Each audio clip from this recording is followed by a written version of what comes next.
بسم اللہ بسم اللہ نام رکھنا کیسا ہے؟ اکثر ایسا ہوتا ہے پہلا بچہ یا بچی پیدا ہوتے ہے تو اس کا نام بسم اللہ رکھتے ہیں. ایسا ہوتا ہے بعض جگہ ہم نے دیکھا پہلا لڑکا پہلی لڑکی کا نام بسم اللہ, اور عام طور پر لڑکی کا نام رکھتے ہیں بسم اللہ. لڑکے کا میں نے کم سنا ہے, لڑکی کا سنا ہے زیادہ بسم اللہ. بسم اللہ بہت اچھی چیز ہے لیکن نام کا ثبوت نہیں ہے.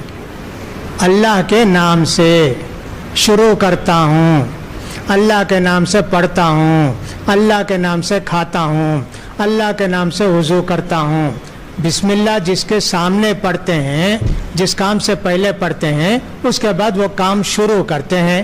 معنی کے لحاظ سے بسم اللہ اس معنی میں کچھ بھی مطلب نہیں رکھتا ہے, لہذا ایسے نام رکھنا چاہیے جس کا کچھ بھی معنی مطلب ہو, ویسے نام رکھنا چاہیے.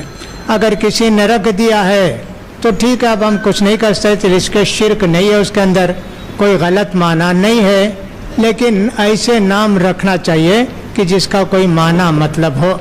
لہذا بسم اللہ اگر کسی نے رکھا ہے نام تو ہم یہ نہیں کہیں گے کہ بدل دو, ناجائز ہے. یہ کہنا چاہتے ہیں کہ اگر رکھ دیا ہے تو رکھ دیا ہے, لیکن آئندہ سوچ سمجھ کے نام رکھنا چاہیے کہ بسم اللہ ہم رکھ سکتے ہیں کیا. نام رکھنے میں بہت ساری بدعتیں ہیں. بعض لوگ قرآن کھول کے اس میں نام دیکھے ناقۃ اللہ, بیٹی کا نام رکھ دیے ناقۃ اللہ, اللہ کی اونٹنی. کیا مطلب اللہ کی اونٹنی؟ ایک صاحب تھے ہمارے مولانا عزیز احمد ندوی صاحب, ان کا نام رکھ دیا بیت اللہ یعنی کعبہ. ندوہ پڑھنے گئے, جہاں بھی بیٹھتے طلبہ آ کے 7 چکر لگا کے بیٹھتے, اور وہ سمجھے نہیں بہت دن تک. بعد میں معلوم ہوا کہ یہ معنی ہے. جا کے مولانا ابو الحسن علی ندوی صاحب سے کہا کہ دیکھیے ایسے ہو گیا, تو انہوں نے کہا اچھا تمہارا نام بدل دو, بیت اللہ کے بجائے عزیز احمد رکھ لو.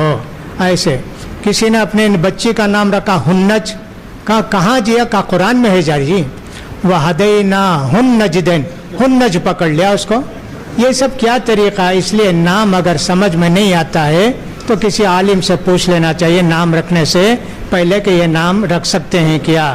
اللہ کے رسول صلی اللہ علیہ وسلم بھی بعض بچوں کا نام رکھے, جیسے منذر, کہا کہ اس کا نام منذر رکھو. اللہ کے رسول بھی نام رکھتے تھے, لہذا بہتر ہوگا کہ ایسا نام رکھا جائے جس کا کچھ معنی مطلب ہو, اس کا خیال کرنا چاہیے. لطیفے کے طور پر میں یہ بھی کہہ دوں, ایک آدمی کا نام تھا رحمت اللہ. اب اس کی شادی ہوئی. ہندوستانی کلچر میں تو ایسا ہے کہ شوہر کا نام لیے تو طلاق ہو جاتی ہے. اب یہ لڑکی نماز پڑھ لی 2 رکعت, اب سلام پھیرنا ہے, السلام علیکم. اب رحمت اللہ بولے گی تو طلاق ہو جائے گی نا. بیٹھ گئی بیچاری, کیا کریں. آخر میں کہا السلام علیکم منع کے ابا, السلام علیکم منع کے ابا.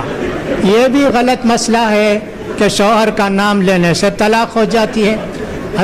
حضرت عائشہ رضی اللہ تعالیٰ عنہ کہتی سے اللہ کے رسول نے فرمایا, عائشہ جب تم مجھ سے خوش رہتی ہے تو مجھے معلوم, جب ناراض ہوتے معلوم. کیسے اللہ کے رسول؟ خوش رہتی ہے تو کہتے محمد کے رب کی قسم, اور جب ذرا ناراض ہوتے تو کہ ابراہیم کے رب کی قسم. ٹھیک بولے اللہ کے رسول. حضرت عائشہ اپنے پیارے رسول کا نام اپنے شوہر کا نام لیتی تھی. عمر میں کتنا فرق تھا, شوہر کا نام لینے سے نکاح نہیں ٹوٹتا ہے. غلط مسئلہ ہے, جاہلوں کا مسئلہ ہے. بہرحال نام رکھنے میں اچھے نام رکھیں تو بہتر ہے. اللہ توفیق دے.